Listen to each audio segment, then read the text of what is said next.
Taruh pinggir. Belum di start kan? Udah. Oh udah. Hai guys, welcome back to my channel. Hari ini Semangat belajarnya. kita mau P9 Manfar. Ini tolong taruh situ bang. Di yang situ. Mic-nya.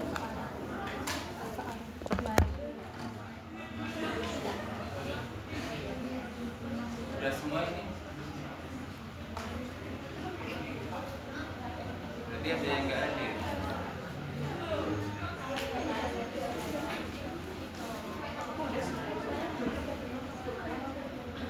Yang belum siapa? Udah.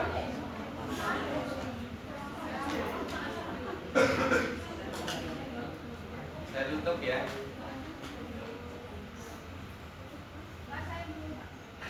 Oh, udah kenapa?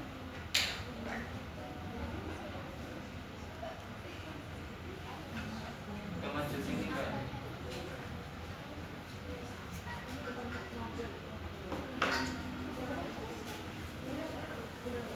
Jadi yang nggak ada tiga ya, kita coba. Di IC-nya pamit ya. Ketuanya siapa? Ketua kelasnya Mbak Ani. Mbak siapa ya? Mbak Icin.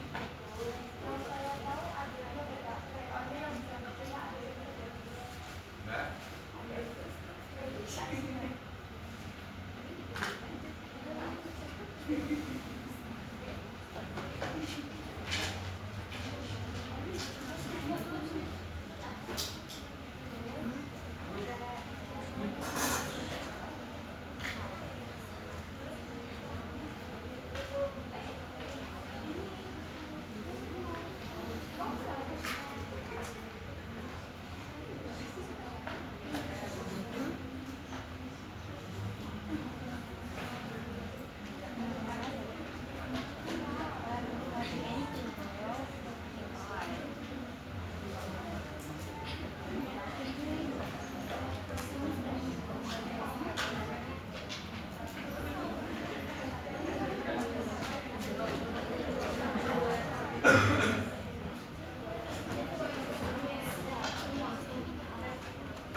Ya Dedi, selamat pagi. Assalamualaikum warahmatullahi wabarakatuh. Waalaikumsalam warahmatullahi wabarakatuh. Apa kabar semuanya? Baik ya. Nah, sudah sarapan? Belum? Oh sudah. Gak ada MBG ya? Ya. Oke adik-adik, hari ini kita coba membahas tentang ketersediaan obat ya, dan faktor yang mempengaruhinya. Topik ini kaitannya dengan kompetensi calon apoteker, kompetensi apoteker untuk bisa mengelola obat di fasilitas pelayanan kesehatan ya, di rumah sakit, apotek, puskesmas, klinik dan lain sebagainya. Dan ini menjadi core kompetensi kalian dalam mengelola ketersediaan obat. How to measure and improvement performance, ya, bagaimana melakukan pengukuran dan perbaikan kinerja. Tadi ada yang belum kenal saya masuk mana tadi? Belum kenal ya? Belum pernah ketemu? Hah? Minggu lalu masih bertanya, ini Pak Sarifi ya? Oke, nanti di follow ya IG saya. Ya, banyak followernya. Ya, adik-adik, ini outline yang kita bahas nanti. Ketersediaan obat di hospital primer healthcare, mengukurnya bagaimana dan memperbaiki kinerja seperti apa, conclusion dan juga rekomendasinya. Nah, ketersediaan obat itu menjadi salah satu kunci ketika kita mengelola ya persediaan farmasi, karena memang rumah sakit primary healthcare vaskes di Indonesia itu tingkat pertumbuhannya sangat tinggi, dan Indonesia adalah negara kepulauan, ribuan pulau yang dimiliki, sehingga di dalam hal ini kita bisa melihat bagaimana ketersediaan obat, dan itu adalah kata kunci yang sangat penting, dan itu menjadi indikator dalam ketika kita melakukan pengelolaan obatnya. Nah, kalau mengacu pada Managing Drug Supply, Managing Drug Cycle, buku yang direkomendasikan WHO. Udah ngantuk ya Mbak? Belum sarapan tadi? Udah ya. Kenyangan mungkin ya. Nah, ini ada 4 frame ya, 4 parameter ketika peningkatan akses dari obat, alat kesehatan, bahan medis habis pakai ya.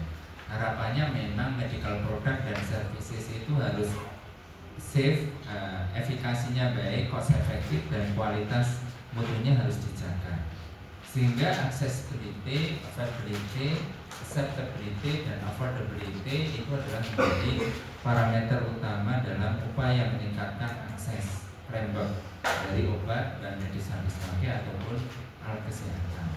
Sehingga dalam hal ini bagaimana memudahkan masyarakat atau pasien untuk bisa mengakses obat, alat kesehatan, bahan medis habis pakai ya, dari lokasi produk ataupun layanan, lokasi dari user ya, sehingga ketika Anda misalnya mendirikan apotek itu salah satu hal yang dilakukan adalah membuat bisnis plan, membuat studi kelayakan dari apotek yang akan Anda buat. Kira-kira dekat nggak dengan user, dalam hal ini masyarakat yang akan mengakses obat, alat kesehatan ataupun bahan medis habis pakai. Juga availability ya, ketersediaannya, supply of product and services, demand of product and services. Supply demandnya seperti apa, sehingga harapannya ketersediaan obatnya baik ya.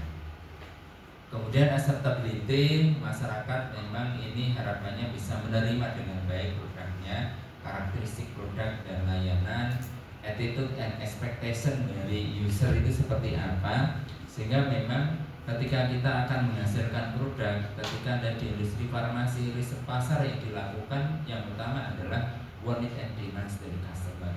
Apa yang diinginkan, dibutuhkan oleh masyarakat dari customer itu apa? Dari epidemiologi penyakit mana yang ini paling banyak, cost-nya besar, penyakit katastrofik atau tidak, ya ini perlu untuk melihat kaitannya dengan kira-kira masyarakat acceptable nggak dengan obat yang akan kita produksi. Obat akan di launching gitu, sehingga kenapa harus ada uji praklinik, uji klinik fase 1, 2, 3, sudah ada izin edar dan lain sebagainya, itu dalam rangka agar acceptability-nya baik, demikian juga affordability. Obat itu harapannya terjangkau oleh masyarakat ya. Nah, di sebelum era JKN dulu itu ada tagline orang miskin dilarang sakit. Karena apa? Memang akses ke vaskes itu mahal, harga obat sangat mahal, sehingga dalam hal ini memang JKN BPJS itu amat sangat dibutuhkan oleh masyarakat. Dan pasca JKN orang miskin berbondong-bondong sakit sampai antrian luar biasa. Nah, ini misalnya mau kemo aja di Sarjito itu antrinya sudah berbulan-bulan. Nah, apalagi pasien rujukan ya, karena rumah sakit Sarjito adalah rumah sakit kelas A, rumah sakit rujukan paripurna dari khususnya DIY dan Jateng daerah selatan. Sehingga harga obat, kemampuan membayar masyarakat itu sangat mempengaruhi kaitannya dengan affordability. Sehingga harga obat sekarang sangat murah. Mungkin obat generik gitu ya. Anda beli kerupuk dengan obat paracetamol mungkin lebih murah paracetamol. Iya Mbak, ya tersedot saya. Menular sampingnya. Ya udah disclaimer ya sebelumnya. Oke, strategic increase access. Dalam increasing access framework itu ada 4. Pertama adalah education. Jadi untuk memperbaiki sistem ada beberapa intervensi yang dilakukan. Pertama adalah intervensi melalui edukasi, sosialisasi, counseling ya dalam hal ini. Patient consultation atau social marketing itu adalah edukasi yang bisa dilakukan. Fenomena gunung es ketika masyarakat memahami kaitannya dengan obat, banyak yang tidak paham. Nah sehingga apoteker ini adalah tenaga kesehatan yang profesional yang harapannya bisa memberikan edukasi, konseling kepada masyarakat atau pasien. Karena memang banyak pasien ya, tidak well informed kaitannya dengan obat dan literasinya mereka sangat rendah. Kemudian di manajemen ada bisnis manajemen, financial manajemen. Ini saya rasa sangat mempengaruhi bagaimana industri farmasi, bagaimana rumah sakit, apotek mengelola keuangan, bisnis manajemen, financial manajemen kemarin sudah kita bahas ya. Bisnisnya, strategiknya seperti apa. Kemudian regulasi, standar development, task shifting.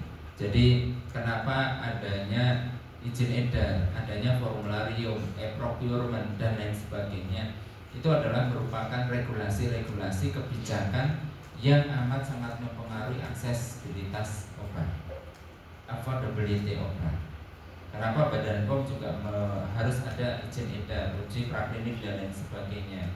Kemudian ada formularium. Secara nasional kita ada formularium nasional. Formularium untuk produk masuk formularium nasional itu harus diuji evidence based medicine-nya sejauh mana. Sehingga safety, efikasi, ya keamanan, bioviabilitas, bioekivalensi itu menjadi parameter di dalam menetapkan obat itu masuk formularium nasional atau tidak. Nah sehingga masyarakat, user, provider dalam menyediakan obat itu mengacu pada formularium nasional. Baik rumah sakit, apotek, puskesmas, klinik, acuannya ke sana. Hanya memang kalau rumah sakit ini memiliki kewenangan sendiri membuat formularium rumah sakit. Pasien-pasien JKN, BPJS kecenderungannya mengacu pada obat Fornas dan obat di e-katalog. Ya, obat e-katalog inilah yang nanti akan dilakukan pengadaannya oleh rumah sakit, puskesmas atau mungkin juga apotek yang dia adalah apotek PRB, apotek pelayanan rujukan, sehingga pasien-pasien prolanis itu bisa membeli langsung di apotek PRB untuk CKN dan BPJS.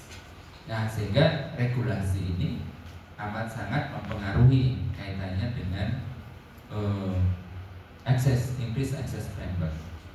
Kemudian ekonomiknya, pendekatan ekonomik melalui health insurance di Indonesia implementasi universal health coverage itu melalui JKN, melalui BPJS.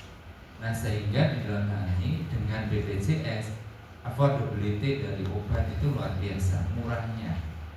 Nah sehingga ini punya peran besar ya dalam meningkatkan akses dari obat, termasuk full procurement ya dengan penerapan procurement, penerapan pengadaan melalui melalui e-katalog yang secara online, nah ini akan jauh lebih efisien dan efektif. Sebelum adanya e-katalog, e-procurement, dulu banyak tenaga pengadaan, apoteker ataupun tenaga yang lain itu masuk buih karena permasalahan dalam pengadaan. Misalnya apa, dengan lelang, bidding, ini juga sangat berat bagi mereka karena ternyata di lapangan marak muncul dalam hal ini. Nah, adik-adik, ini adalah strategik yang digunakan dalam upaya peningkatan akses dari obat, alat kesehatan atau program bisa. Nah, sehingga di dalam hal ini ketika kita mengelola sediaan farmasi, di sana ada selection, procurement, distribution, dan use. Dan di dalamnya itu ada support management, ya, manajemen pendukung di sana. Dan saya rasa Bu Dwi juga sudah menyampaikan ya dalam hal ini. Dan support management itu banyak terkait dengan intangible asset. Ya. Adik-adik di era sekarang, apalagi abad milenial ini, market value, nilai pasar itu sudah didominasi oleh intangible asset. Apa tahu intangible asset?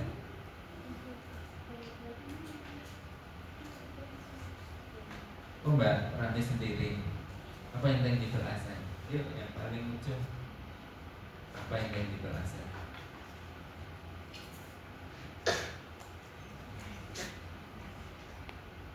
Apa? Nyari Bang Google atau ChatGPT. Ada pendapat adik-adik? Ya Mbak Ketua.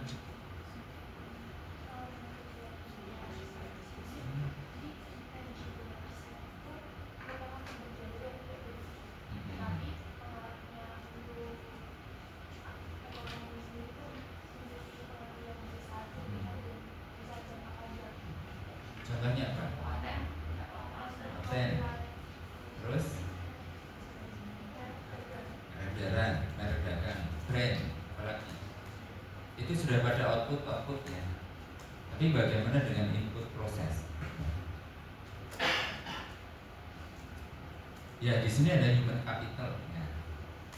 Sumber daya manusia. Ya, sumber daya manusia itu adalah intangible asset yang paling krusial. Intangible asset yang sulit ditiru oleh kompetitor itu adalah di human capital. Jadi kemampuan yang dimiliki oleh sumber daya manusia secara fisik kelihatan gitu ya. Jadi bukan berarti intangible itu nggak kelihatan. Namanya intangible asset itu aset terwujud yang mereka punya karakter different condition, value, rare, imperfectly immutable, dan non-substitutable. Sesuatu hal yang memiliki value, punya nilai, ada added value yang dimiliki dari intangible ini. Kemudian jarang, ya, SDM banyak, tetapi karakter, kompetensi yang dimiliki oleh human capital itulah yang merupakan added value. Sehingga adik-adik, penguatan Anda kompetensi waktu selama mahasiswa ini menjadi suatu hal yang sangat penting. Anda ikut organisasi kampus, Anda membangun networking, karena kalian ini kan satu proses yang bersama-sama, satu nasib ya, sehingga memperkuat networking. Nanti kalau sudah lulus, saya yakin networking itu akan terbangun dengan baik ketika Anda berproses dengan baik. Sehingga kemampuan, knowledge, skill, attitude yang dimiliki oleh human capital itulah yang memiliki added value yang tinggi. Sehingga kenapa orang itu kadang ditawari dengan gaji yang tinggi, karena dia memiliki added value, karena dia memiliki nilai tambah yang tidak dimiliki oleh SDM yang lain. Sehingga kalau bisa kita itu unik artinya beda dengan yang lain karena kompetensi yang kita miliki gitu ya. Bukan unik ya, unik lain dari yang lain ya, tapi lain dari sisi positifnya gitu ya. Kalau mencari ahli yang memang belum banyak ya. Saya dulu bersyukur oleh Pak Dekan almarhum Prof. Ibnu, kamu di fakultas mengembangkan bidang manajemen farmasi dan farmasi sosial. bidang itu saya pertama kali untuk dapat alas di fakultas. Dari ambil S2, S3 manajemen, farmasi gitu ya. Ya ternyata supply chain belum banyak. Ya pengelolaan obat ternyata belum banyak yang memahami untuk dosen ya. Nah alhamdulillah sekarang di lab kita urusannya paling banyak di antara lab yang ada di fakultas. Lain paling 2-3, bulan kita ada 4 guru besar ya. Nah artinya adik-adik, Anda perlu berproses sebagai human capital yang nanti memiliki added value, ya, sumber daya manusia. Ya, ini kalian ikut latihan-latihan apa gitu yang itu mungkin ada yang suka kaitannya artificial intelligence, pengkodingan. Saya itu cari dosen farmasi informatik sampai sekarang belum dapat yang interest di sana gitu ya. Sehingga ini saya rasa challenge bagi kita agar karena bidang ini sangat-sangat dibutuhkan di dunia industri ya. Baik itu di pelayanan ataupun industri farmasi ya, teknologi informasi, sistem informasi yang berkait dengan farmasi. Nah ini mumpung kalian masih semester 2, bagaimana Anda berproses untuk ke depan jauh lebih baik. Nah di samping itu juga organizational capital. Jadi berat ya Mas untuk ditutup ya. Organizational capital itu ada culture, budaya, kemudian ada apa lagi? Ada leadership. Ya, leadership yang dimiliki oleh personel dalam organisasi.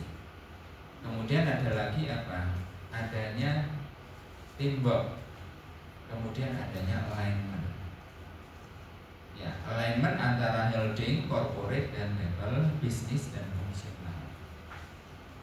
Kemudian teamwork ya. Apalagi dalam pelayanan kesehatan, proses bisnis itu harapannya in proses kontrol. Jangan sampai terjadi kekeliruan, kesalahan. Sehingga patient safety itu adalah tujuan utama. Keselamatan pasien itu adalah tujuan utama. Nah, sehingga di organisasi manajemen di sana ada culture, ada alignment, leadership dan juga adalah teamwork ya. Sedangkan di information capital ini apalagi di era sekarang ya, penguatan information capital, sistem informasi, teknologi informasi, database dan network. Nah, itu 4 domain dalam information capital. Dan ini punya peran besar dalam efisiensi dan efektivitas organisasi. Di samping planning administration yang di dalamnya ada manajemen keuangan. Nah, di sana juga perlu adanya policy and legal framework ya. Kebijakan-kebijakan, regulasi-regulasi yang ada ini amat sangat mempengaruhi dalam upaya drug management cycle ini berjalan efisien dan efektif. Nah, sehingga semua diperlukan adanya good governance, strategic vision, participation, transparency, consensus oriented, and role of the law, peran regulasi hukum agar produk yang diberikan nanti equity, efisiensi, responsiveness dan accountable ya. Sehingga penguatan good governance itu dimulai dari developing policies and legislation. Jadi bagaimana mengembangkan kebijakan-kebijakan regulasi yang ada yang tadi sudah saya sampaikan. Kemudian juga adalah improving human resources management to enhance performance and ethical practices. Yang mana tadi kita sampaikan human capital sebagai intangible yang memang ini sulit ditiru oleh kompetitor. Sehingga kenapa industri-industri farmasi itu seringkali mencari tenaga kerja itu go to kampus. 2-3 bulan sebelum apoteker dilantik itu udah rekrutmen di fakultas kita. Karena mereka memahami betul bahwa human capital itulah yang memiliki daya ungkit, daya dongkrak bagi industri.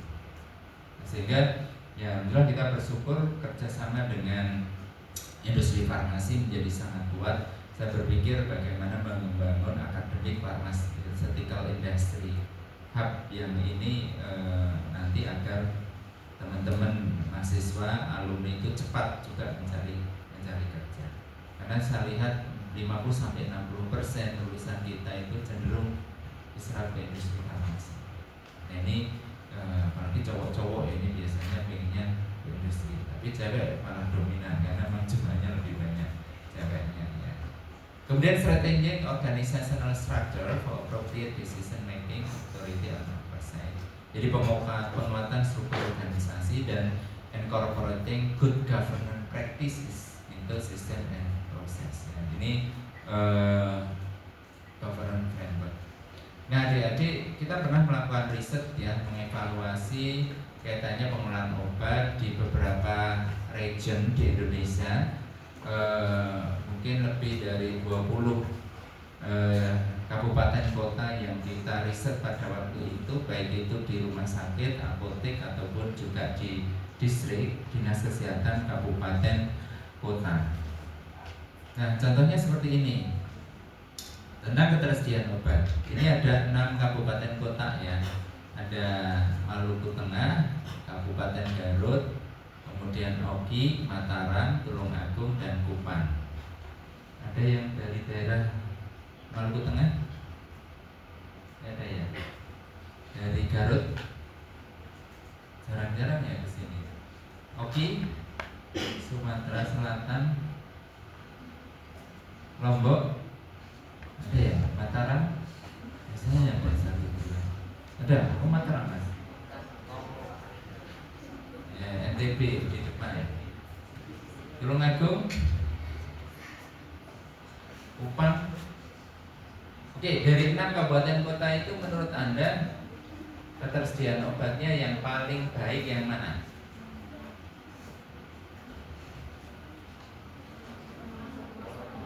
Maluku Tengah.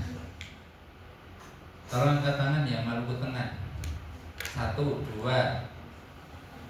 3, 4. Tengok kanan kiri banyak gak sih temennya gitu ya, baru angkat tangan. Di sini tidak ada. Yang sisi barat utara belakang. Alasannya mas apa? Kenapa Maluku Tengah? Ini kalau membaca grafik ini ya adik-adik, sumbu Y-nya itu adalah bulan, sumbu X-nya kabupaten kota. Dalam 1 tahun ketersediaannya itu untuk berapa bulan? Apa mas? Mas Arya, mas siapa namanya? Mas Arya.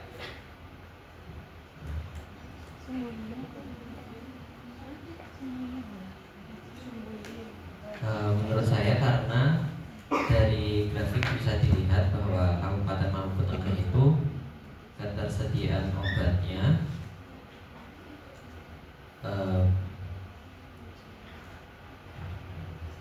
Paling tinggi. ya paling tinggi Pak, sekitar 51,95. Paling tinggi 51,95. Terus juga kalau dilihat dari yang tengah itu dia tidak ada persediaan yang habis karena 0%. Kemudian untuk yang paling kanan itu dia stoknya juga yang paling sedikit gitu Pak. Jadi kemungkinan nggak ada orang datang buat ambil obat gitu, maksudnya nggak ada orang sakit gitu. Oke, lihat-lihat gambar 1 aja ya, yang paling ketersediaan obat aja, belum yang lain, nanti akan ada slide lainnya. Oke, itu menurut Mas Arya. Ada pendapat lain? Ayo Mbak. Kalau menurut saya, Aileen Pak, Aileen. Kalau menurut saya yang paling baik di Kabupaten Garut 19,72 bulan, karena menurut ketersediaan obat itu 12 sampai 18 bulan yang baik. Jadi angka yang paling mendekati Garut. Oke. Ada pendapat lain? Ada yang setuju Mbak Airin? Angkat tangan yang setuju. 1, 2. Yuk yang Lombok milih mana Mbak? NTB, NTB. Setuju yang mana? Tadi nggak angkat tangan. Tolong diulang yang setuju 12 Garut 19 bulan. Oh hanya 10. Oh, sini 15. Yang Maluku Tengah tadi banyak 30-an kok. 1, 2. Kamu milih apa Mbak? Lombok? Yang 19,72. 19. Kamu Mas? Iya sama Pak, 19,72 yang Kabupaten Garut. Karena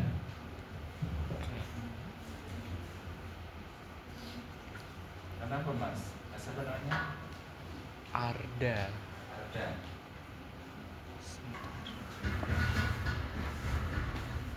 Ya, adik-adik kalau kita bicara ketersediaan obat ya dan satuannya bulan itu akan dibagi menjadi obat itu aman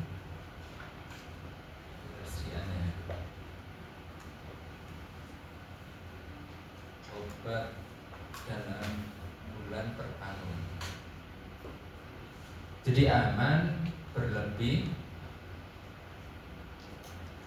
kurang, dan kosong. Jadi aman itu kalau 12 sampai 18 bulan. Berlebih itu lebih dari 18 bulan. Kurang itu adalah 1 sampai kurang dari 12 bulan.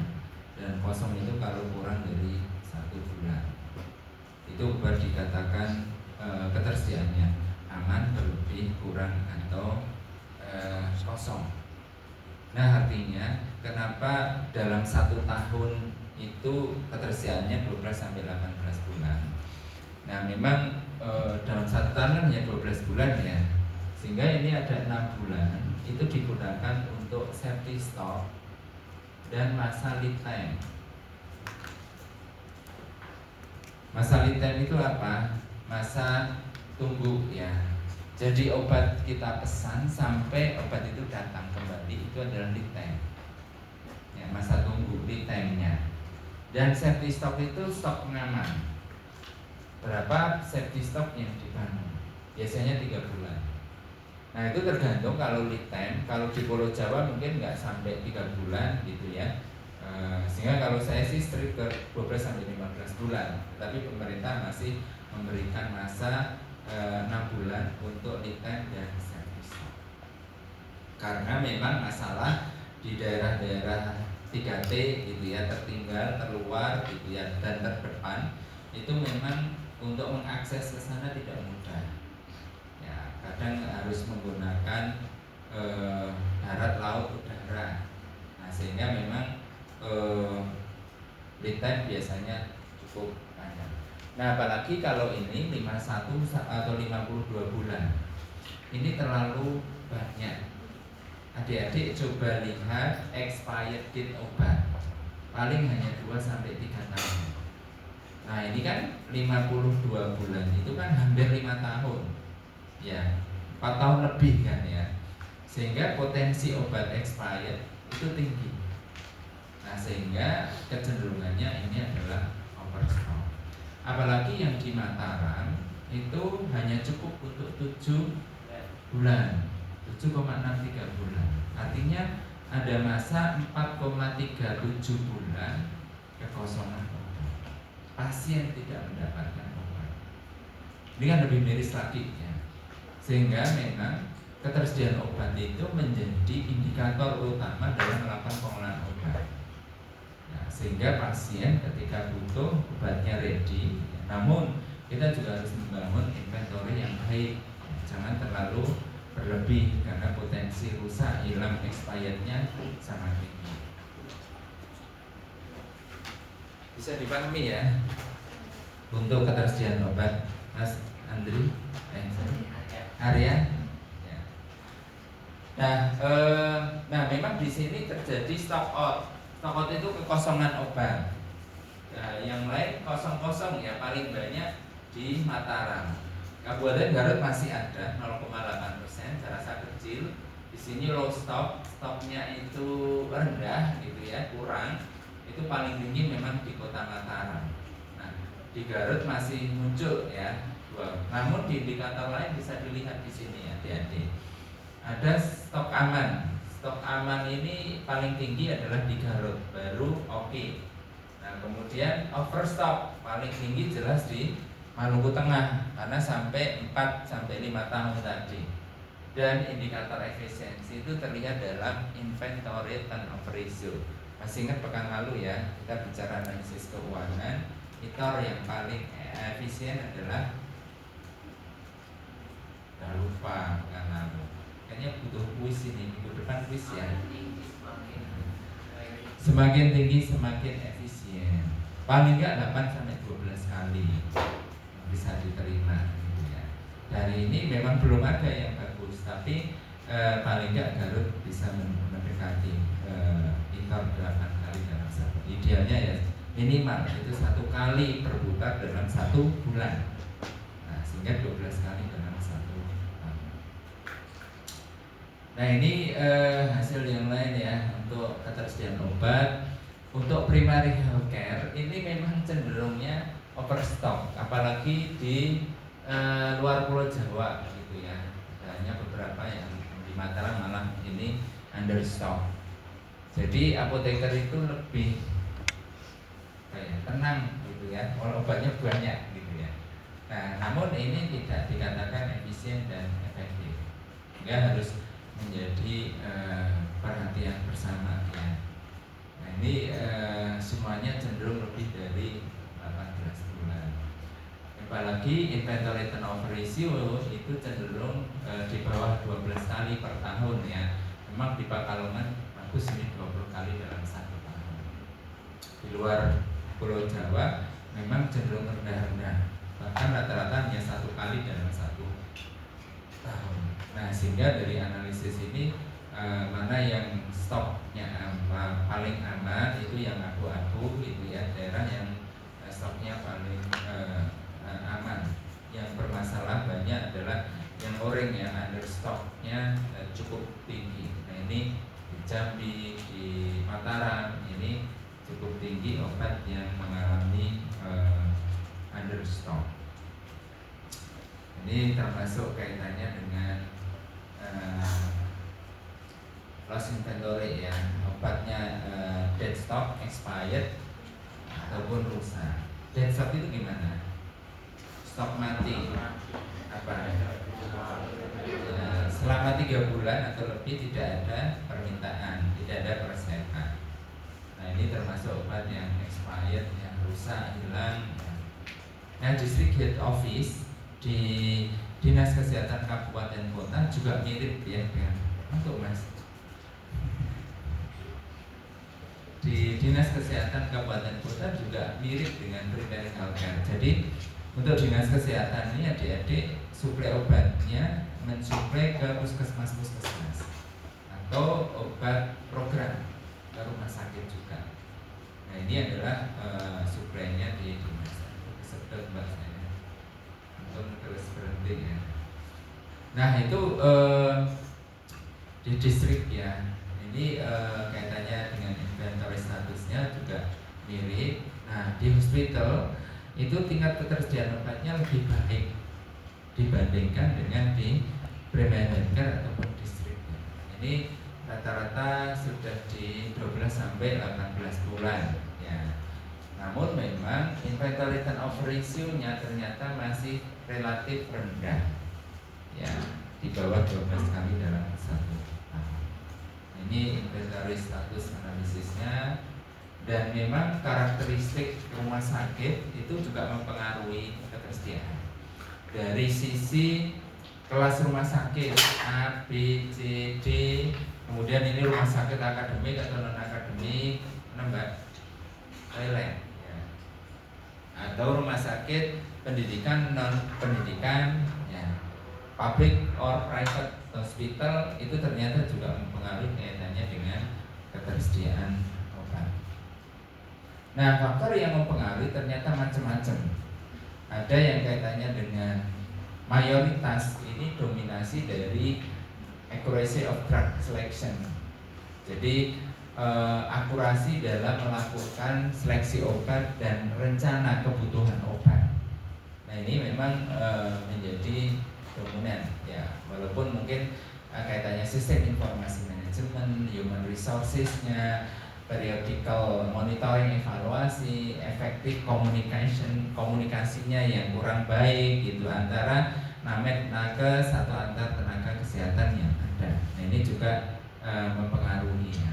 Nah ini kalau private hospital dan public hospital ternyata juga banyak barrier yang muncul gitu ya. Private hospital cenderung merata dari monet yang kurang optimal, permasalahan human resources yang sangat terbatas, RKO yang juga masih menjadi problem, financial constraint, communication barrier. Nah, sedangkan di hospital, public hospital cenderung di RKO dan drug supply problem. Ya, problem kaitan supply kadang obat itu kosong, ada waktu-waktu tertentu. Gitu ya. Nah ini sangat-sangat mempengaruhi tentang ketersediaan obat. Dan memang ketersediaan obat ini menjadi hal yang penting ya. Nanti adik-adik bisa baca artikel ini tentang pentingnya ketersediaan obat. Dan kalau kita lihat barrier kita identifikasi dari sistematik review yang kita lihat ketika mengidentifikasi problem dan barrier dalam proses pengadaan obat dari naratif review memang cukup banyak faktor yang mempengaruhinya.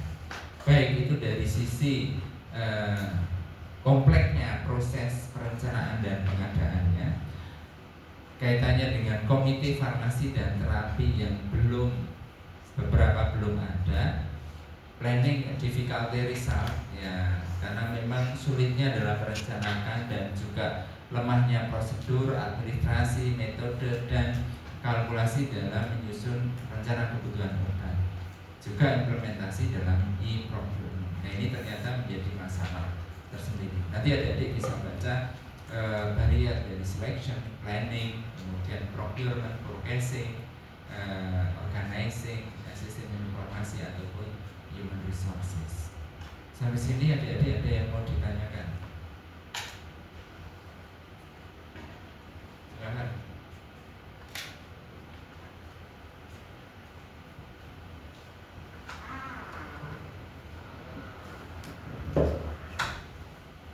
Ada yang mau tanya? Silakan.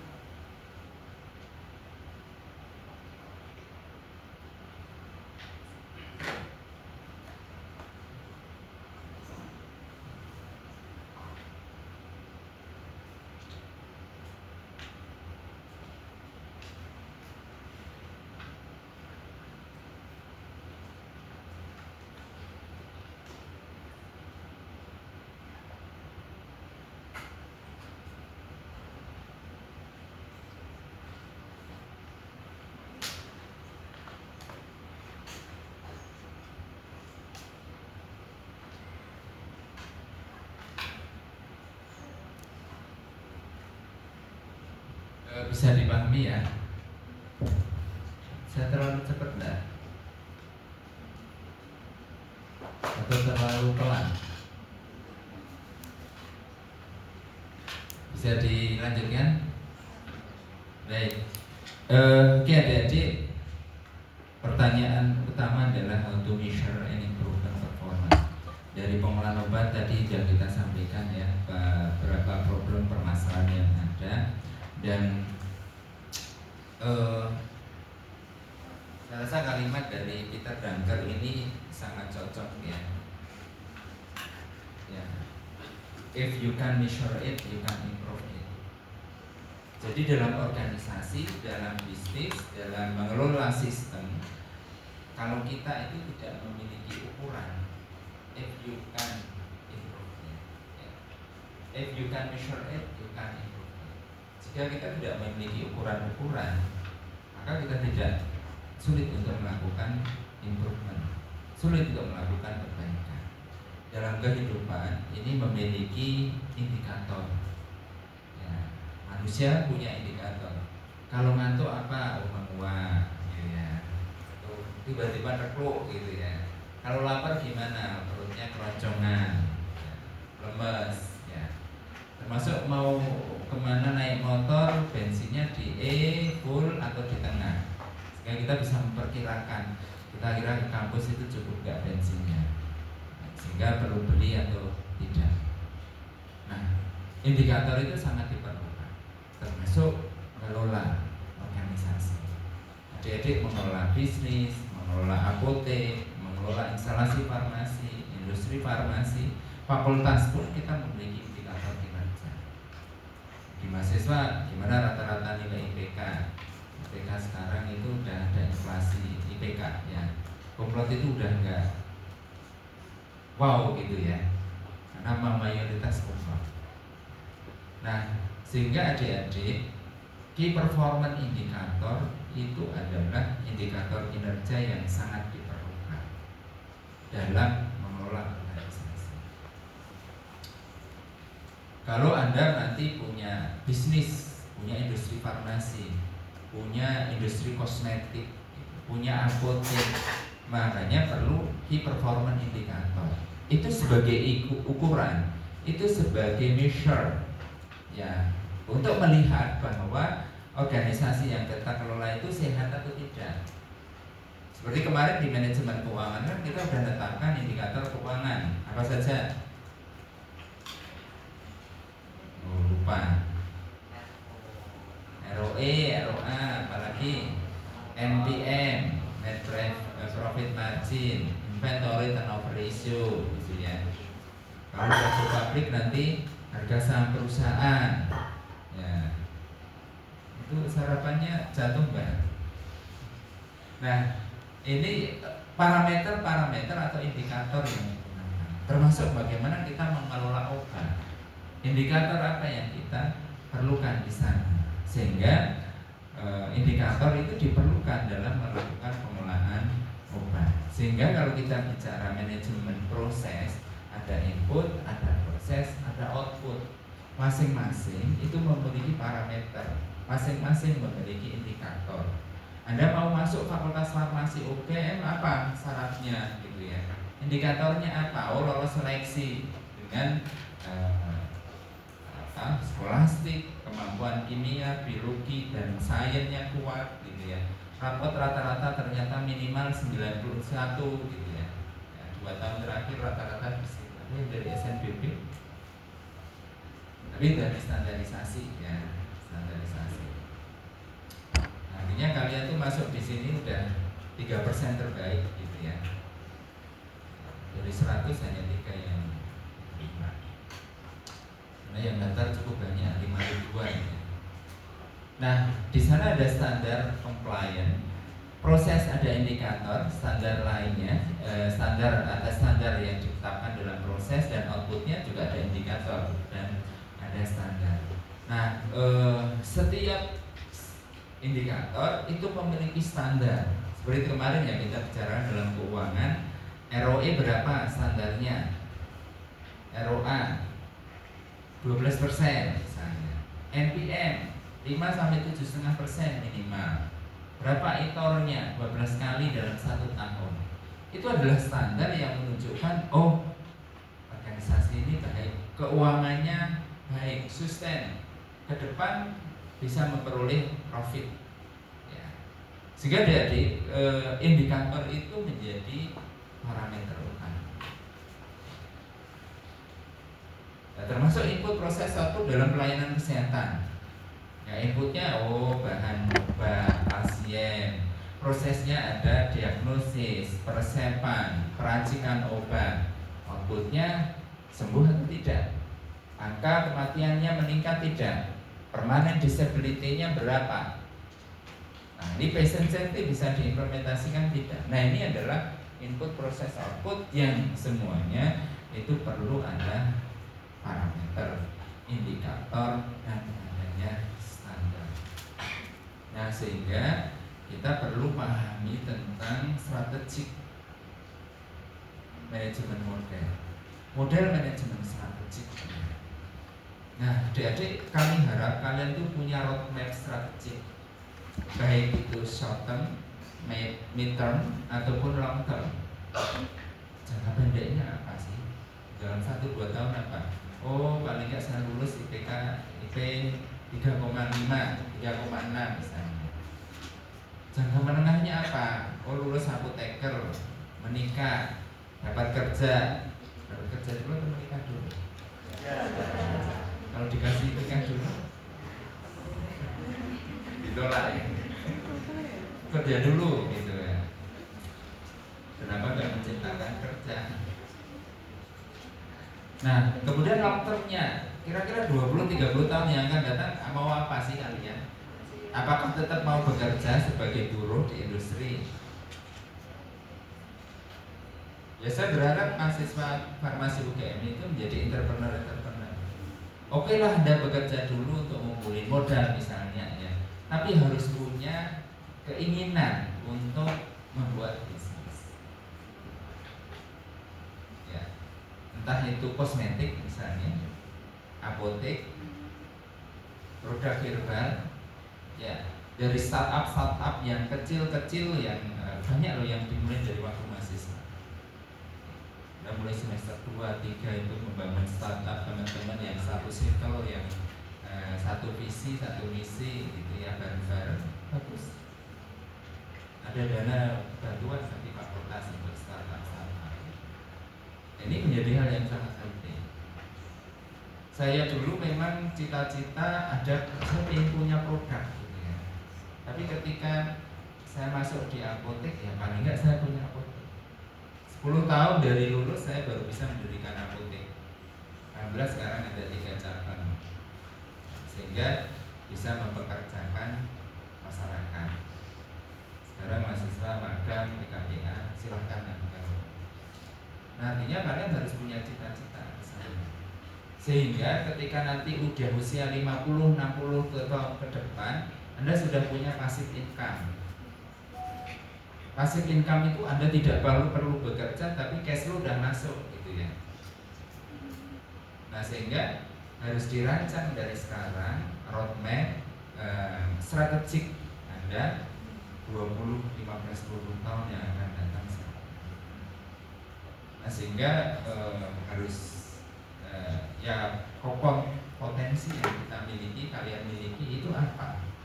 Yang ini menjadi hal yang sangat penting untuk agar Anda punya visi, hanya harus punya futuristik yang bagus gitu ya, sehingga ada keinginan untuk menjadi entrepreneur. Saya ingin juga ini punya produk kosmetik gitu ya, sehingga ya mungkin next time bicara bisnis plan ya, bagaimana membuat bisnis plan yang ini waktunya ya kan. Nah, sehingga butuh KPI ya, Key Performance Indicator yang tadi kita sampaikan. KPI itu ada tools ya dalam pengukuran. Secara simpel itu adalah KPI alat ukur yang digunakan oleh sektor organisasi gitu ya, untuk menetapkan determine success and track progress, capaian dari action strategik yang dimiliki. Nah, sehingga KPI itu harus smart, spesifik, measurable, attainable, responsible, dan time bound. Nah, sehingga memang spesifik mengukur apa yang diukur. Jadi memang fokus pada aspek kinerja organisasi yang paling penting ya, pada current ataupun future success. Sehingga harus realistik, spesifik, attainable, dan measurable. Nah, ini karakter KPI yang baik ya. Harus spesifik mengukur dari organisasi yang dikelola, misalnya pengelolaan obat ya, ketersediaan obatnya, obat expired, rusak ataupun hilang. Kemudian harus measurable ya, harus mudah dilakukan pengukurannya. Kemudian juga achievable, capaian-capaiannya termasuk harus relevan, dan time bound, waktunya bisa diukur. Nah, adik-adik nanti minta tolong dibaca artikel ini ya, Development Consensus Indicators to Assess Pharmacy Service Quality at Primary Health Center in Jakarta.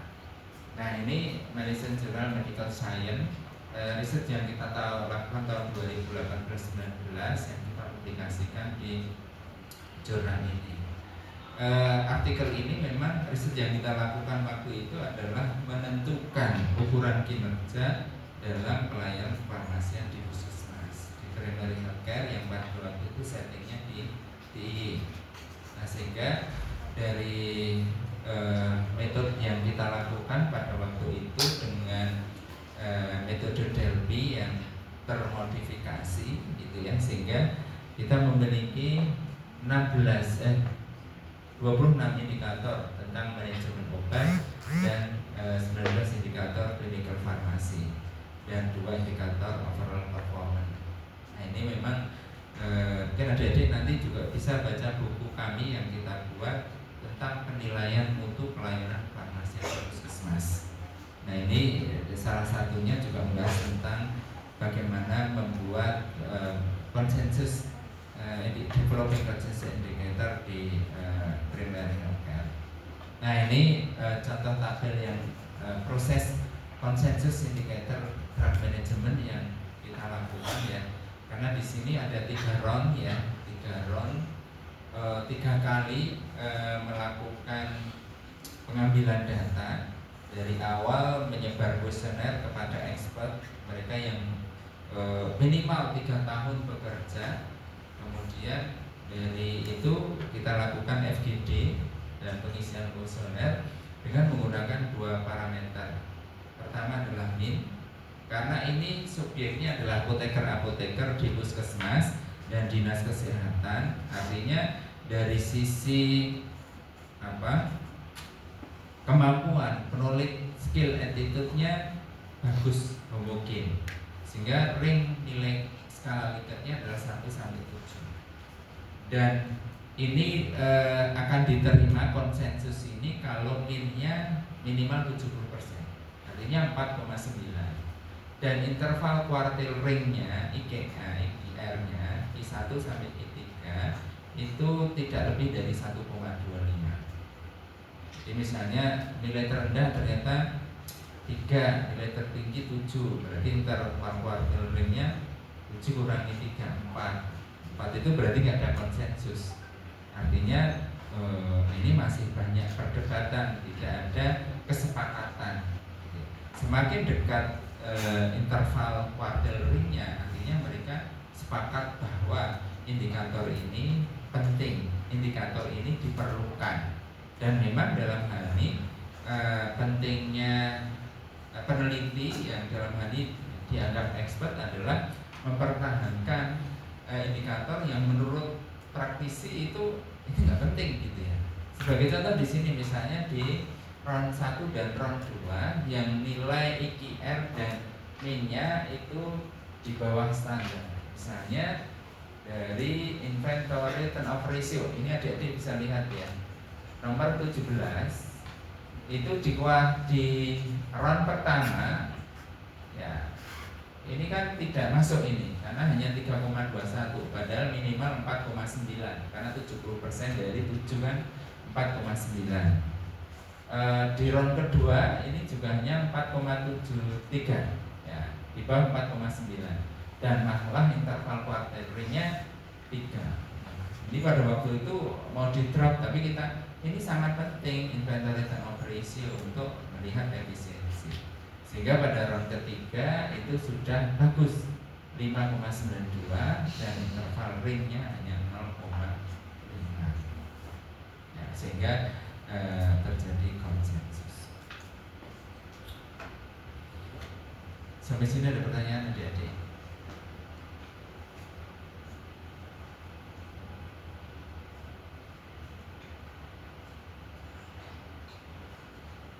Nah, untuk melakukan perbaikan inventory control itu banyak model ya. Saya hanya merefresh, Bu Dwi saya rasa sudah memberikan materi ini ya. Jadi sudah memberikan apa aja?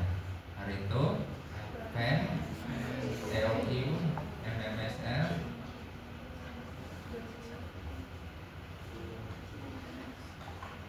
minimum maksimum sublevel, sudah semua ya. Kalau indeks kritis, critical index kritis critical index ABC.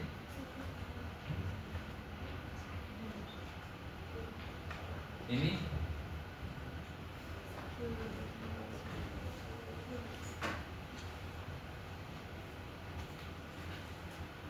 ini sebenarnya adalah ABC indeks kritis ya. ABC indeks kritis. Yang mana kita formulasinya adalah ABC penggunaan ditambah ABC investasi plus 2 kali indeks kritis. Par itu udah disimulasikan ya, mana obat A, B, dan C. Kemudian indeks kritis itu mengacu pada nilai VAN, vital, esensial, non esensial. Nah ini dua-duanya, ini nanti penetapan kuantitatifnya. A itu poinnya 3, B2, C1. Sedangkan ini menggunakan VAN, poinnya adalah 3, vital 3, esensial 2, dan non esensial adalah 1. Sehingga dari ini berapa nilai minimum? ABC indeks kritis nilai minimumnya berapa? Halo? 4 ya. Nilai tertinggi 12. 3 plus 3 tambah 2 kali 3 ya, terendah 1 tambah 1 plus 2 kali 1, 4. Jadi nilai tertinggi ya, 12. Nilai tertinggi 12 dikurangi nilai terendah dibagi, akan kita bagi menjadi 3 kategori: A indeks kritis, B indeks kritis, dan C indeks kritis. Dibagi 3. Jadi 8/3 sama dengan 2,67. Sehingga C indeks kritis paling kecil itu adalah nilai terendah berapa tadi? 4,00 sampai plus ini. Berarti 6,67. Koreksi ya itu biar lebih. Kemudian B indeks kritis adalah 6,68 sampai 9,35 ya, 35. Dan ini itu adalah di atas 9,35 sampai 12. Nah, sehingga kita punya A indeks kritis, B indeks kritis, dan C indeks kritis. Implementasinya bagaimana? Implementasinya adalah yang A indeks kritis itu perlu dikendalikan secara ketat ya. Paling ketat dalam pengendaliannya. Dari manapun dana obat itu harus tersedia.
Ada yang mau ditanyakan?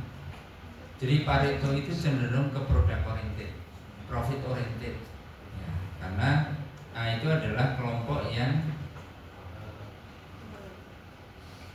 itemnya nggak banyak ya, hanya kurang lebih 20%, tapi butuh anggaran cukup besar, 70 sampai 80% sendiri. Nah sehingga ini membutuhkan investasi yang tidak kecil ya. Apalagi kalau sudah ini indeks kritis itu sudah diperhatikan.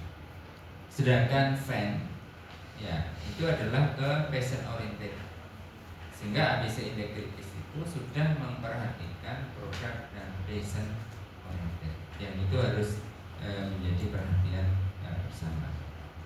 Nah, MMSL saya rasa Putri sudah menyampaikan EOQ.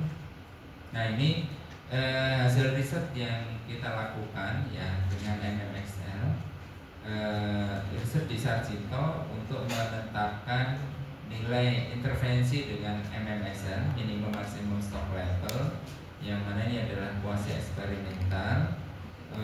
Yang diintervensi adalah obat-obat Pareto ya. Inclusion kriterianya adalah ECOS, ECOLUM, clinical important drug, dan suplainya fokus obat A, dan ED eksklusi adalah obat yang non sustain ya, artinya enggak tiba-tiba kosong gitu ya, itu di luar kendali.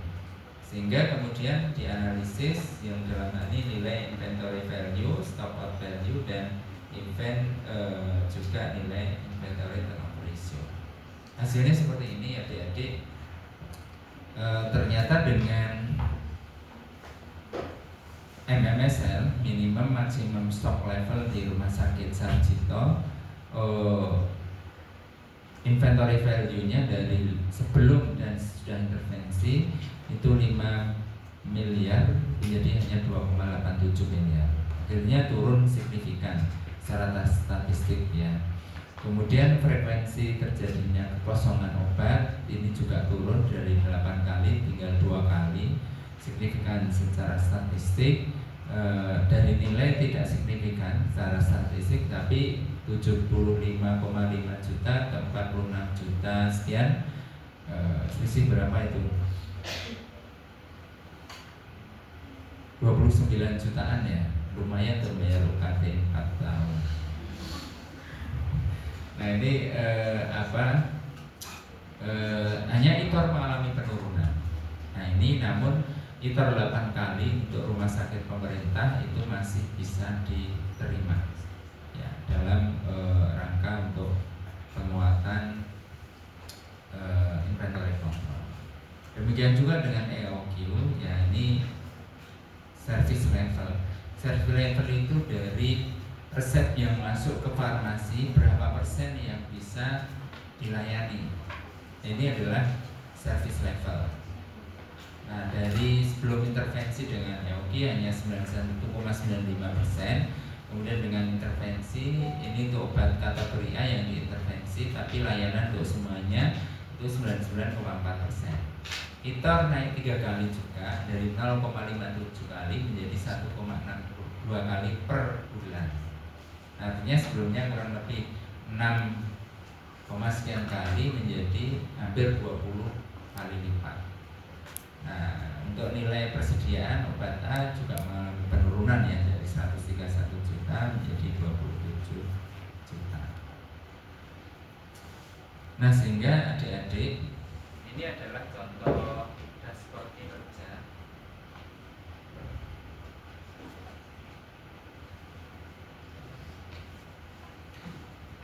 Ini dashboard kinerja untuk farmasi ya, di sana terlihat dengan menggunakan BSC ya, balance scorecard, dari perspektif finance, learning and growth, proses bisnis, dan juga customer.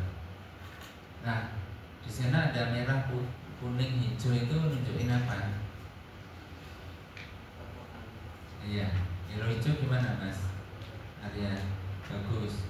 Merah buruk, kuning nyaris ya. Nah, seperti tadi kita sampaikan bahwa setiap indikator itu punya target, sehingga dalam di sini ada actual performance dan juga ada target. Misalnya ini NPM, net profit margin, targetnya adalah 7%. Ya, actual performance-nya atau kinerjanya ternyata ini 7,2%. Artinya target tercapai. Hanya kalian target saya semester ini IP-nya 3,8, ternyata 3,9. Ada yang targetnya 4. Ditargetin enggak 4. Ternyata IP-nya 5. Karena saudaranya lebih dari 5 ya. IP, saudara IP ya. Tahu enggak IP? Ipar. Jawa kan IP. Nah, kalau yang kuning itu nyaris tercapai ya.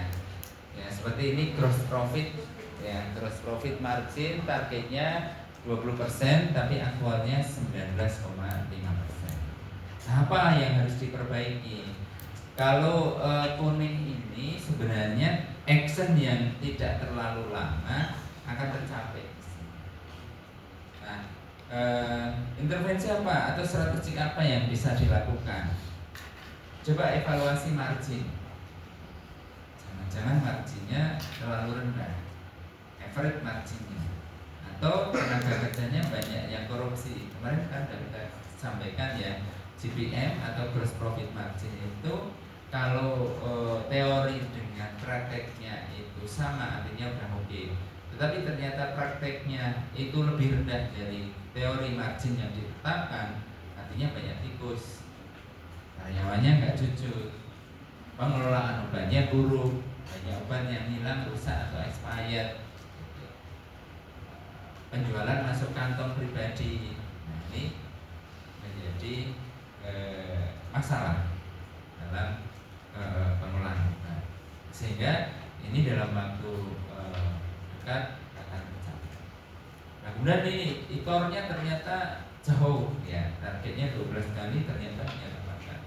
Ini butuh strategik yang lebih komprehensif ya, supaya target 12 kali itu tercapai. Tapi dalam waktu pendek kayaknya tidak cukup, perlu effort yang lebih. Nah, dashboard itu penting ya adik-adik. Namanya dashboard itu kita sewaktu-waktu bisa melihat, terutama eksekutif atau manajer ataupun leader. Fakultas memiliki dashboard kinerja dalam target capaian kinerja. Nah, ini bisa kita lihat sewaktu-waktu juga kaitannya target capaian kinerja. Bisa dimonitoring setiap saat, tergantung indikatornya. Paling enggak 3 bulan sekali, 3 semester sekali, itu bisa dimonitoring dan dievaluasi. Apa yang mana yang belum tercapai, action apa, strategi apa yang harus diperbaiki. Nah, itu adalah dashboard. Nah, yang penting juga ya adik, tadi kita sampaikan berapa metode gitu ya, ada Pareto analisis, ada VAN, kemudian ada ABC integrities, minimum maximum stock level, theoretic formula, EOQ, just in time dan lain sebagainya. Harapannya itu terintegrasi dalam electronic health record, terintegrasi dalam sistem informasi kesehatan yang dimiliki, termasuk dalam hal ini adalah farmasi, sehingga ini semua akan memudahkan dalam pengelolaannya, akan jauh lebih efisien dan efektif dalam memonitor ya, baik itu untuk logistik pengelolaan obatnya ataupun untuk pasien, keselamatan pasien, sehingga medical record ya sudah terintegrasi di dalam hal ini ya, electronic record.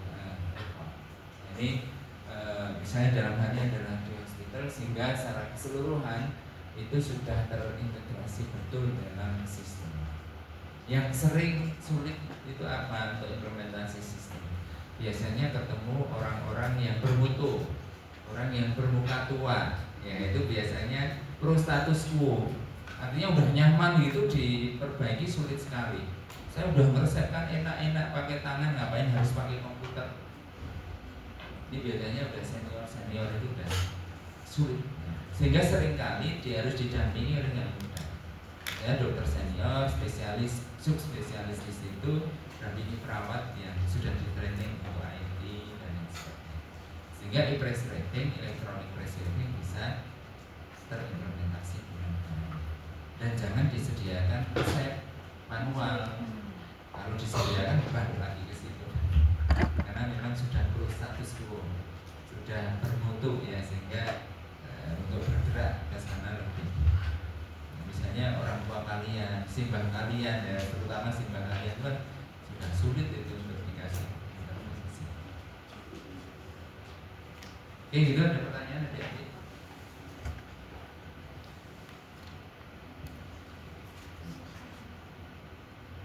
Ada yang mau ditanyakan? Silahkan Mbak Irin mau tanya. Mbak Ketua. Ya Mas, baju hijau. Ada yang mau tanya? Enggak. Belakang. Ya Mas. Ini kembar pokok. Hasilnya.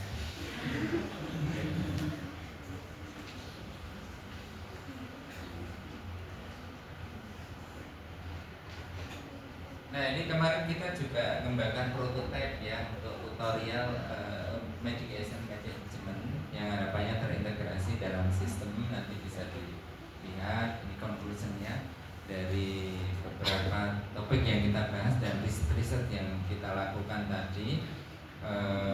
Silahkan kalau mau nanti riset skripsi kaitannya dengan supply chain management, referensinya. Nah, tergantung pilihan kita mau Indonesia gelap atau Indonesia cerah. Nah, itu tergantung dari bagaimana kita melihat. Oke, jadi sampai sini ada yang mau ditanyakan?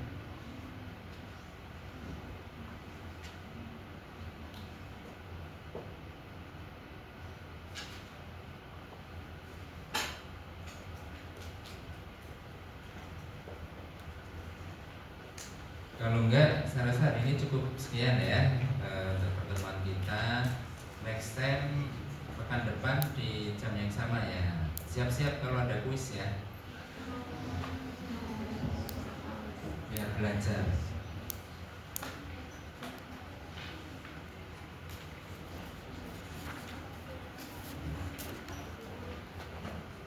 Baik adik-adik, saya rasa pertemuan kita cukupkan untuk hari ini.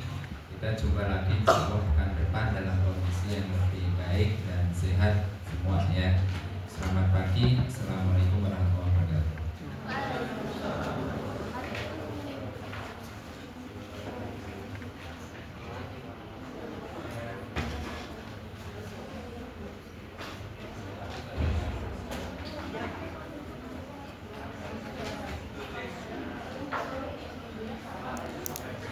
Ngantuk banget.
Farmakologi Bapak.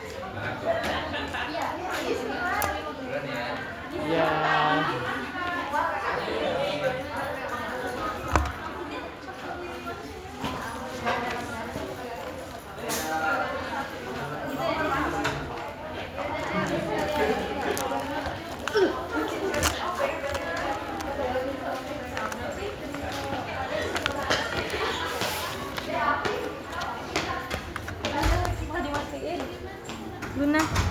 Luna, mau dimatiin.